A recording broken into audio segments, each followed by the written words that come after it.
She thought he was dead. For 4 years, she carried the guilt.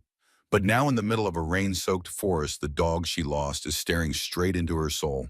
The wind swept hard through the treetops, the rain slicing sideways like needles. Sheriff Rachel Morgan froze on the edge of the trail, her boot half sunk into the mud. She blinked against the mist and the sting in her eyes.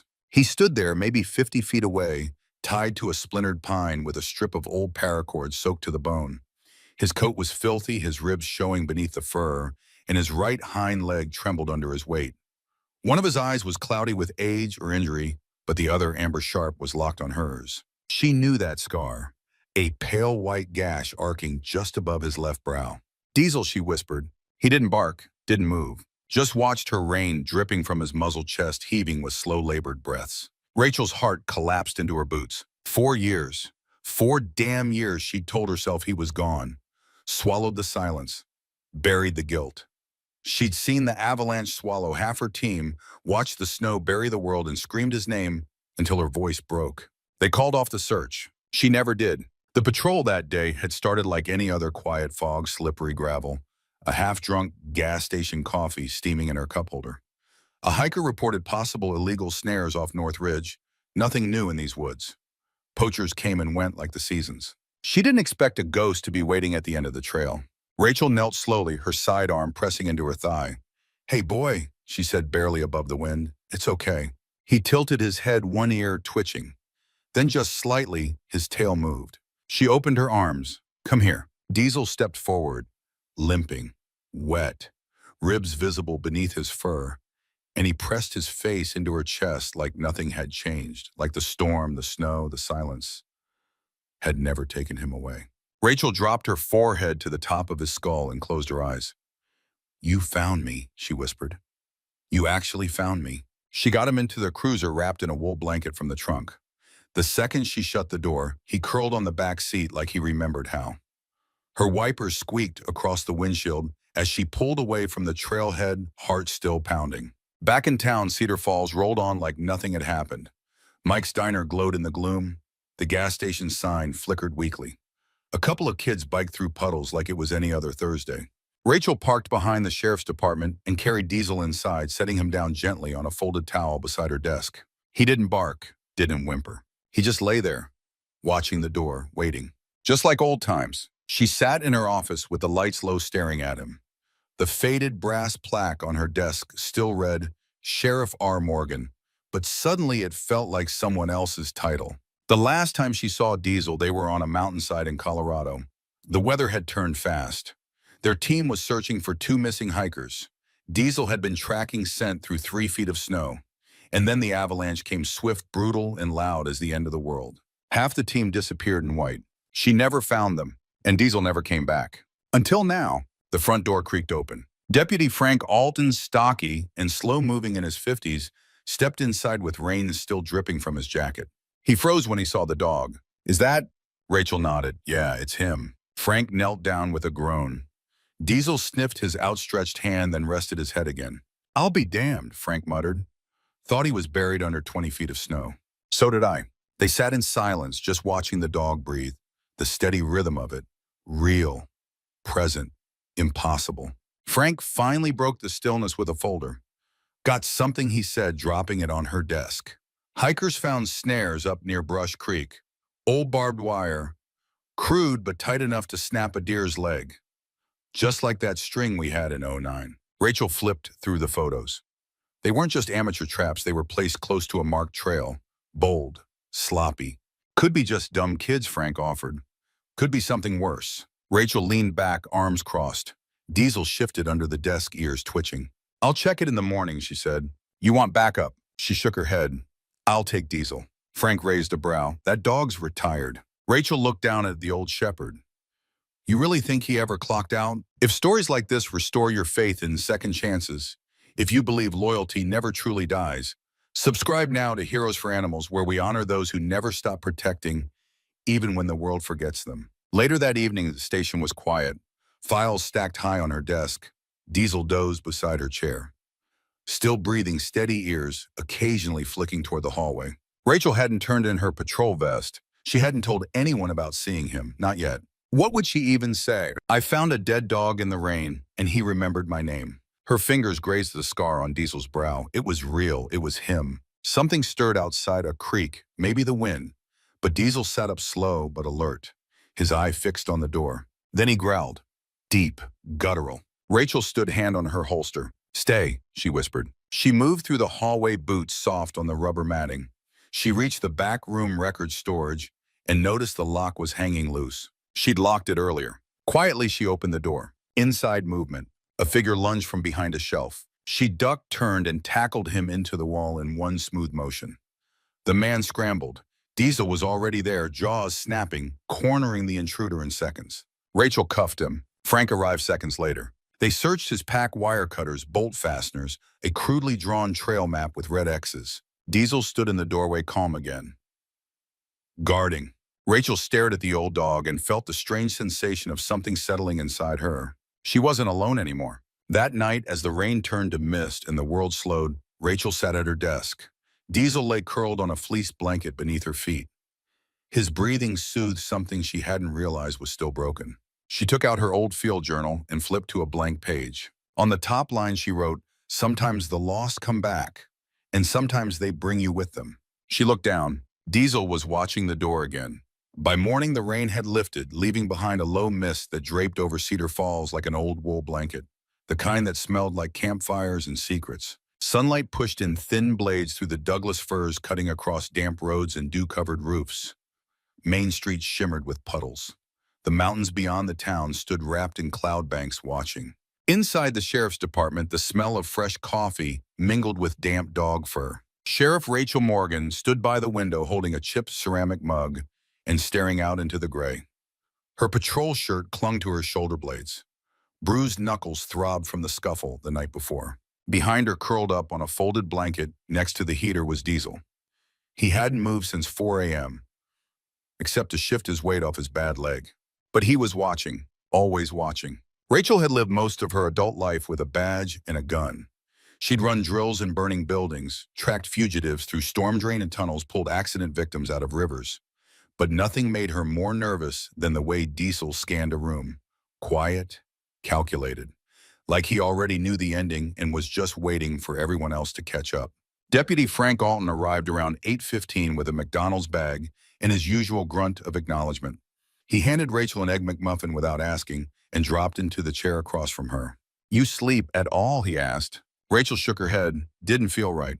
He eyed Diesel. He didn't either. They ate in silence for a minute. Diesel flicked his ears at the rustling bee but didn't move.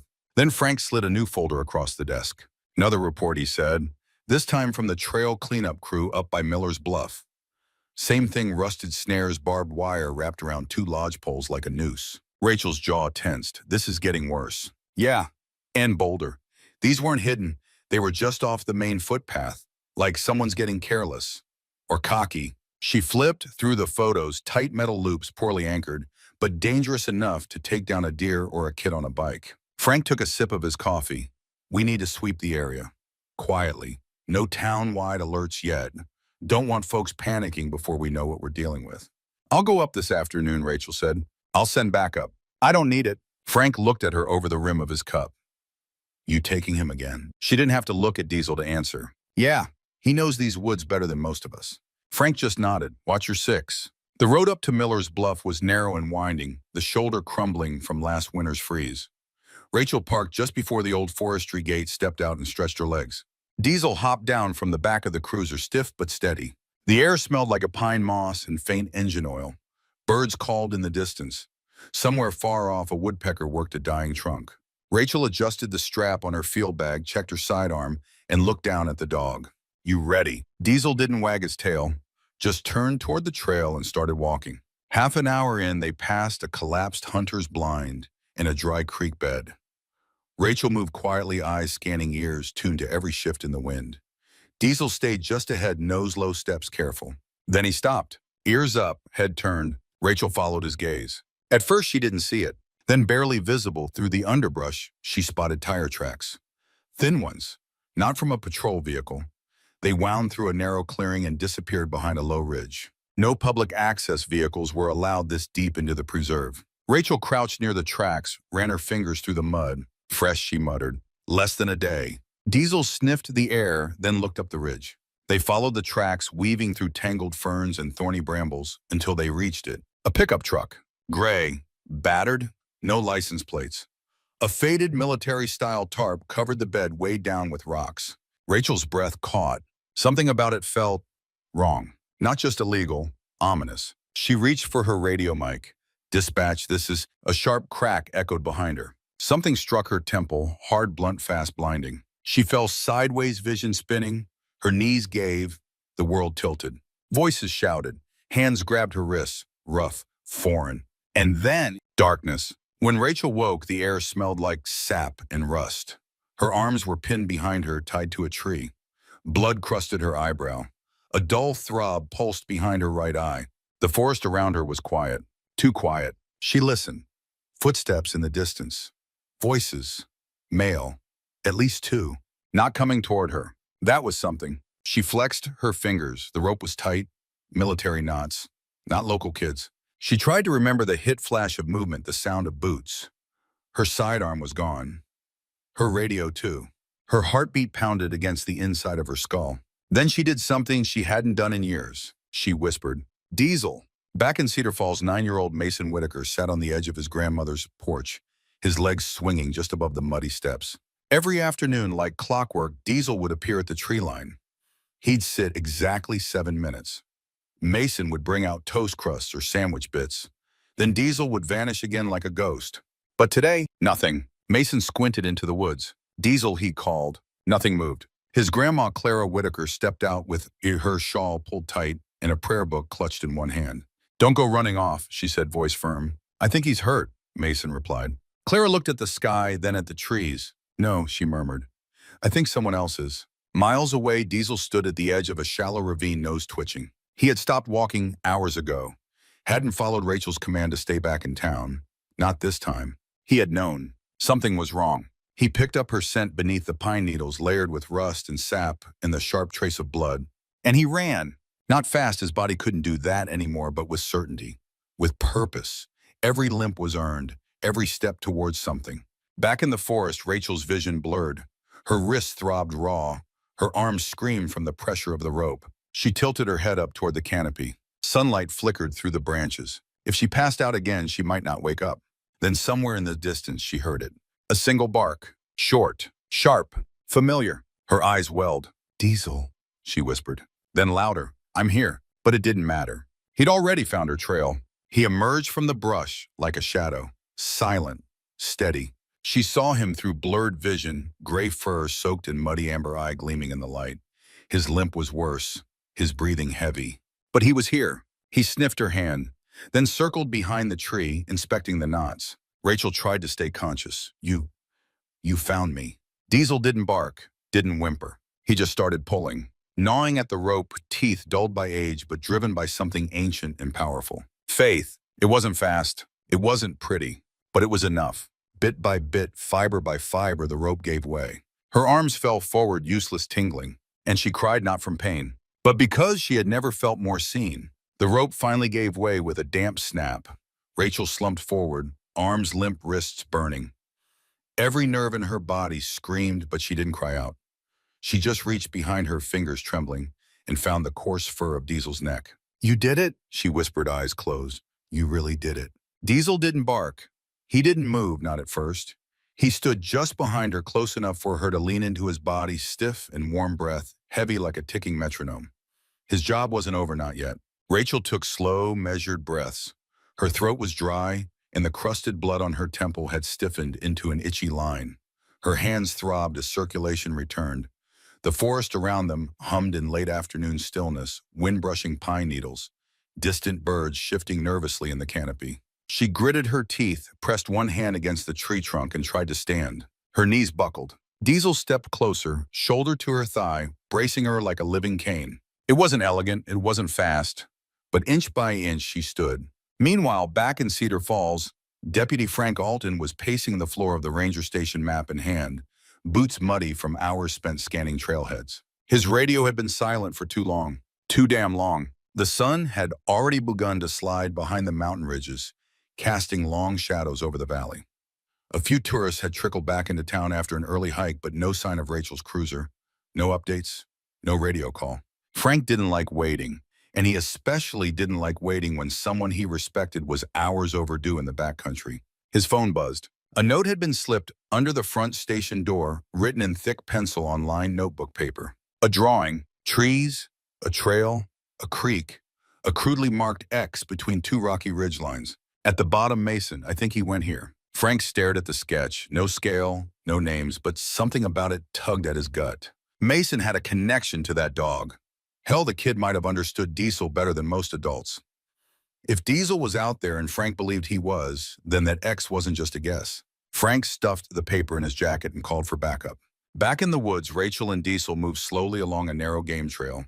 Her legs were unsteady, her left shoulder throbbed with each step, and her breaths came in sharp pulls. Diesel paced just ahead, ears turning, with every sound scanning the forest like a sentinel. They didn't speak, couldn't speak, but they moved as one. Twice, Rachel paused to catch her breath. Diesel waited without protest, standing at her side, his eyes fixed on the brush behind them. The silence between them wasn't empty. It was full, laced with memory and something that felt dangerously close to faith. Deputy Frank arrived at the trailhead just as a Ranger SUV pulled in behind him. Out stepped Dana Ellis, Forest Service law enforcement, tall, wiry, late 30s, with a long scar that traced her cheekbone. "Nothing at Brush Creek," she said, handing Frank a damp notepad. "But I found fresh vehicle tracks by Miller's Bluff. Probably a pickup.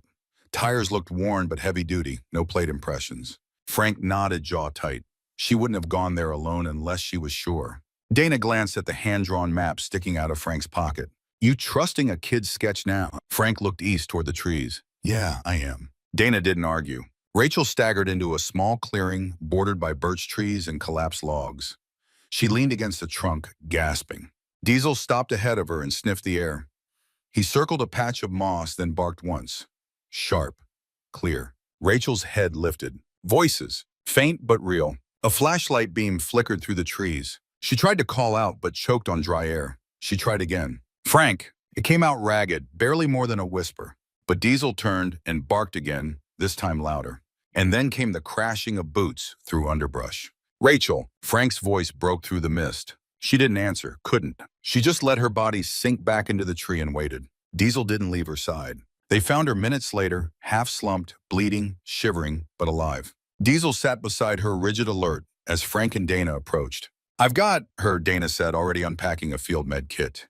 "Pulse is weak, but she's aware." Frank knelt, brushing a leaf from Rachel's cheek. "Don't let him leave," she whispered. Frank nodded. He's not going anywhere. Back in town, word spread fast. It always did in places like Cedar Falls. No cell service deep in the forest, but gossip that moved quicker than wildfire. By the time Rachel was safely in a hospital bed, Diesel curled up on the floor beside her.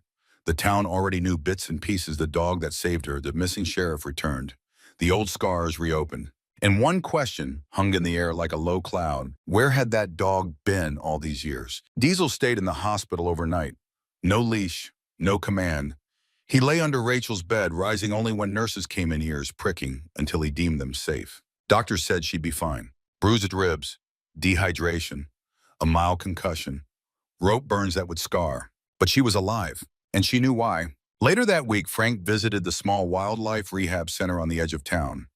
He walked past empty enclosures and into the back room where Dr. Miriam Vaughn, petite, gray-streaked hair, eyes like soft velvet, was tending to a small creature wrapped in fleece. A bear cub, barely 6 months old. Its muzzle was scraped, one paw injured, but it was alive. "We found it chained behind a shack in the woods," Miriam explained. "Probably bait for a larger trap. Bastards didn't even bother to feed it." Frank nodded grimly. "Sheriff says we need to press charges on whoever set that up." Miriam stroked the cub's head. "He's too young to survive alone. We'll rehab him here. Try to release him near Glacier Creek by fall." At the sheriff's office, Rachel sat in her chair, arm in a sling, eyes sharp again. Diesel lay at her feet, head on paws. Frank walked in, handed her a folder. "Truck was impounded, no plates like we thought, engine shot, but we found tarp fibers stuck to Diesel's collar. Same as the one covering the pickup bed." Rachel looked down at the dog. "He led me back." Frank leaned on the desk. "You thinking what I'm thinking?" Rachel nodded slowly. "We need to rebuild the K9 unit." Frank blinked. "We don't have the budget." I'm not asking for 10 dogs, just one, and I've already got him. A few days later, Rachel stood in front of Cedar Falls Elementary with Diesel by her side. He wore a navy blue bandana with a canine honor patch sewn into it. A group of fourth graders spilled out of the library doors wide-eyed. They gathered in a circle on the carpet, whispering, pointing. Rachel stepped forward with Diesel at her side. I want to tell you all a story, she said gently, about a dog who never stopped listening, who never forgot his job, and who brought someone home. When she finished, Little Mason pulled a white cloth off the easel beside him. A hand-drawn poster showed Diesel and Rachel under a pine tree sunset in the background. At the bottom, kindness echoes louder than fear. That night back at home, Rachel sat by the window with a journal open on her lap. Diesel lay curled nearby, one ear twitching in his sleep. She wrote, "Some things come back when you least expect them. Not because they were lost, but because they remembered their way home." She closed the journal and looked out at the trees. The forest would always have its shadows. But now, so did she. And his name was Diesel. The fog lifted early over Cedar Falls that morning, leaving behind a pale blue sky scraped clean by wind. Sunlight sliced through the trees like golden blades bouncing off dew-slick pine needles and glinting off gravel roads. It should have felt like peace. But Sheriff Rachel Morgan had learned to listen closer, and today the quiet didn't sit right. She stood at the back of the ranger station vest, strapped tight sidearm, holstered boots laced. Her arm was still bruised, her temple still tender, but the fog in her head had cleared. Beside her sat Diesel, alert and silent. He'd healed faster than she had, at least on the outside. The vet said his joints were stiff and his age was catching up, but none of it showed when he moved. He stuck to Rachel's side like a shadow, never needing a leash, never asking for anything. Just watching, waiting. They were both waiting now.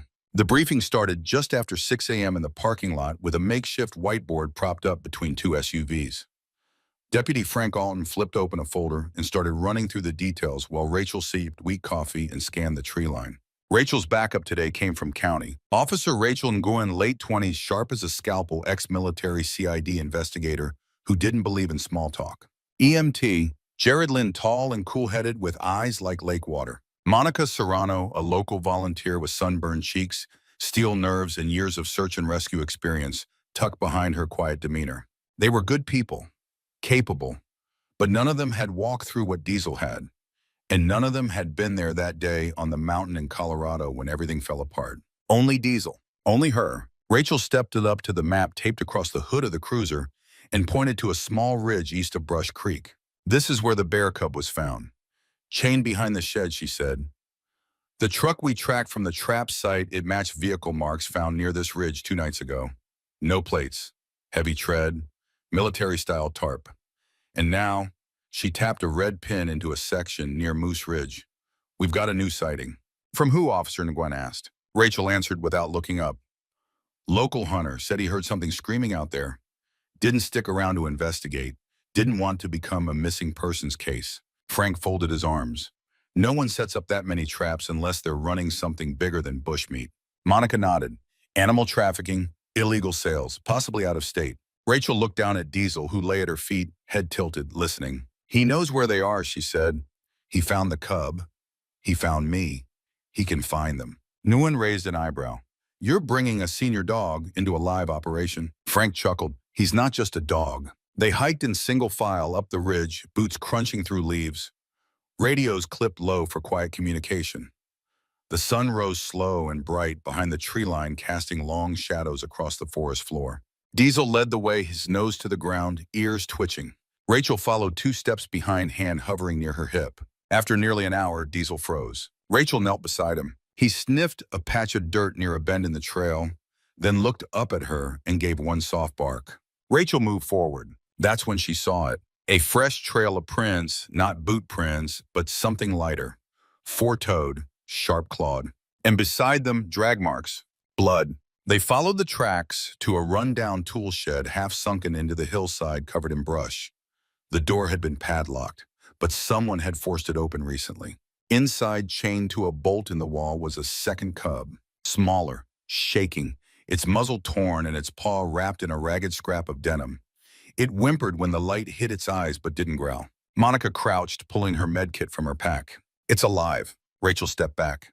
"That's enough. We've got the evidence. We move in." They heard the truck before they saw it roaring to life deeper in the woods, engine backfiring. "East flank," Frank shouted. "They're running." Jared and Monica broke left through the brush. Rachel took off straight down the logging path, Diesel sprinting beside her. The woods blurred. Rachel ducked under low-hanging branches, her boots hammering the soft trail. Diesel pulled ahead, limping but fast, nose down and locked in. They reached a clearing just as the gray truck came skidding around the bend, fishtailing in loose dirt. Rachel dove to the side. Diesel didn't flinch. The truck slammed on its brakes, blocked by a makeshift barricade of downed trees. Two men jumped out. One had a crowbar. The other, a rusted hunting knife. Rachel raised her weapon. "Drop it, hands, where I can see them." They didn't move. Diesel stepped forward. The man with the crowbar hesitated. Diesel sniffed his boots, turned to Rachel, and growled. "That's him," she said. "Same mud, same oil, same scent as the shed."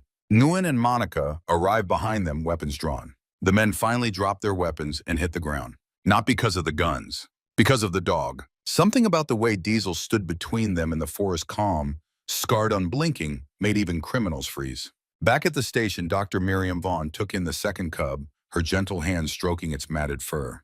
"These babies, they don't know hate yet," she whispered.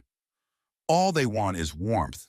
Rachel watched from the hallway, arms crossed, her badge still clipped to her vest. Frank came up behind her with a mug of coffee. "We've got them both in holding.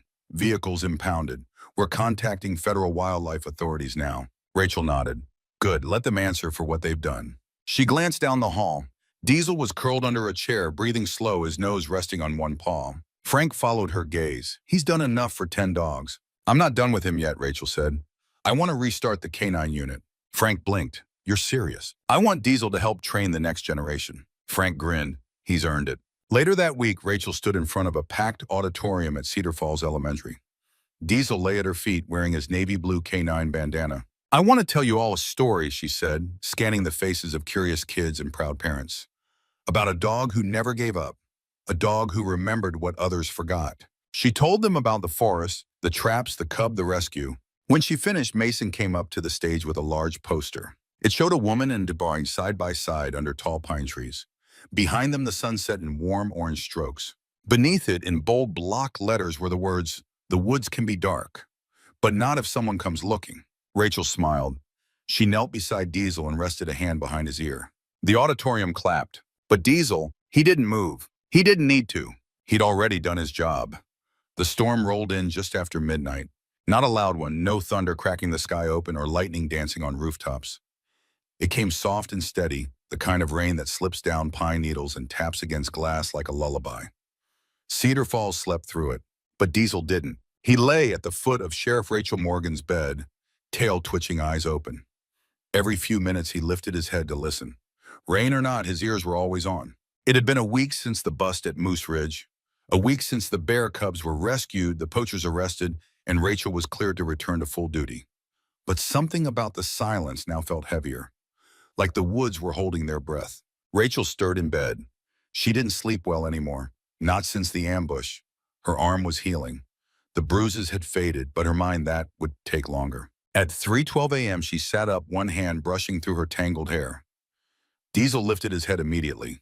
"You heard that too," she whispered. A soft thud echoed from the front porch. Rachel swung her legs over the side of the bed, slid on her boots, and reached for her flashlight. Diesel followed her through the hallway, quiet as a shadow. When she opened the front door, the rain blew sideways across the porch. Empty, except for a piece of folded paper weighted with a pine cone. Rachel picked it up, wiped the water from the ink, and read the message. They weren't working alone. By morning, the rain had passed, leaving behind thick fog clinging to the lower trails. Rachel met Deputy Frank Alton outside the sheriff's office, the note sealed in a plastic evidence bag. "Dropped sometime after midnight," she said. "No footprints. Nothing on camera." Frank studied the handwriting. "Looks like the same pencil. Could be the kid again." Rachel nodded. "Mason." Frank frowned. He knows something else. Or someone does. They drove out to the Whitaker place just after breakfast. Claire answered the door in her usual housecoat and prayer beads, holding a steaming mug of peppermint tea. "I knew you'd come," she said without being asked. Rachel raised an eyebrow. "Mason home. In the back room. But you should hear this first." Clara stepped aside, letting them into the kitchen. The walls smelled like cinnamon and old books. A quilt draped across the couch. A photo of Clara's late daughter hung above the mantel. He had a dream, Clara said, night before last. Woke up crying. Said Diesel was in trouble again. But when I asked more, he just went quiet. Drew something, slipped it under your door, didn't he? Rachel looked at Frank. He nodded slowly. I think he sees more than we do, Clara added. Always has. In Mason's room, Diesel sat beside the boy's bed, tail flicking. Once, Mason looked up at Rachel. They're still out there, he said. Not just the two guys you caught. Others. They have a cabin somewhere. I saw it. You saw it, Rachel asked. In my head. Frank shifted uncomfortably. Mason grabbed a crayon drawing from his nightstand and handed it to Rachel. The picture showed tall trees, a dark wooden structure, and a narrow bridge over a creek. At the bottom, he had written Diesel Knows. Rachel took the sketch seriously. Not because she believed in visions or sixth senses, but because Diesel had never led her wrong. And if Mason was right, someone had slipped through the cracks. Someone who was still hunting in her woods. They geared up that afternoon, Rachel, Frank, and Diesel. No full team, no county backup, just the three of them. They followed the path east of the ridge, past the old fire line, and beyond where the rescue teams had searched the week before.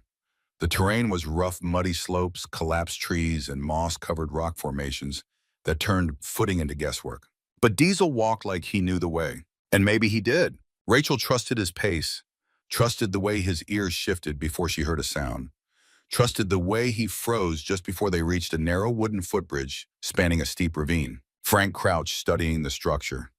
That's been reinforced recently. Rachel pointed past it. There. Hidden behind a thicket of spruce trees, almost invisible from the trail, stood a cabin. Unmarked.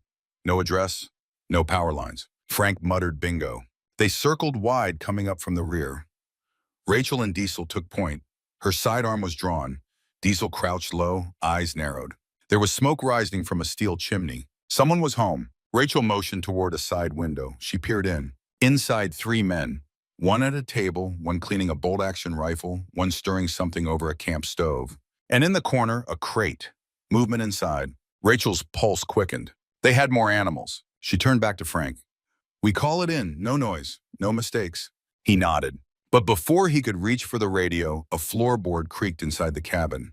Diesel growled, loud, and the man at the table turned toward the window. Go, Rachel yelled. The next minute was chaos, shouting boots, slamming the front door thrown open. One suspect bolted into the trees and Frank gave chase. The other two tried to barricade themselves inside. But Rachel was faster. She kicked the side door open and swept left. Sheriff's department hands where I can see. One man lunged toward her. Diesel intercepted, teeth bared. The suspect dropped the crowbar and stumbled back as Diesel cornered him with a snarl.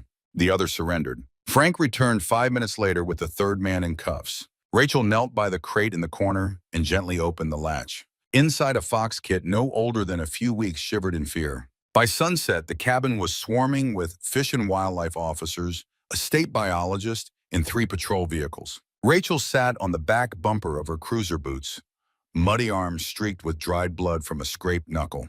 Diesel sat beside her, his tongue-out tail wagging just once. You're tired, she said softly, but not done yet. Frank approached with a fresh bottle of water. You good? Rachel took it.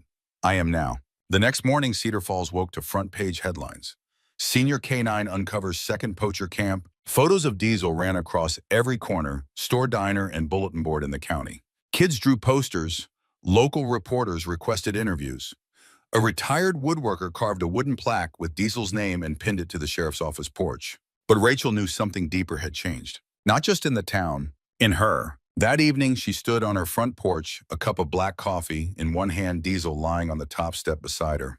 The sky blazed orange over the treetops. She didn't feel haunted anymore. Didn't feel like she owed the past her every breath. You brought me back, she whispered. Diesel didn't lift his head, just blinked slow. Rachel sat beside him, back against the wooden railing, knees pulled to her chest. And for the first time in 4 years, she didn't feel alone. Not even a little. The snow came early that year. By the second week of November, the ridge lines outside Cedar Falls had already turned white. Frost crept across rooftops.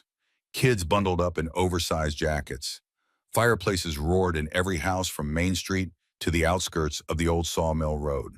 And at the edge of town, inside a timber-framed home surrounded by wind-swayed cedars, Sheriff Rachel Morgan stood at her kitchen window watching the flakes fall. Diesel lay behind her on a thick plaid blanket, his chin resting on one paw. His breathing was slower these days, more labored when he got up too fast. The vet had warned her arthritis, hip stiffness, old muscle injuries flaring in cold weather. But Diesel didn't complain. He never had. He still rose each morning before Rachel followed her from room to room and waited by the front door as if the day wasn't allowed to begin without him. He still faced every doorway, still slept light, still remembered. They'd been through a lot in the past few months. Ambush recovery, 2 rescue missions, a full investigation that ended with 3 men locked up on federal charges for illegal wildlife trafficking. But what surprised Rachel most wasn't the justice. It was the attention.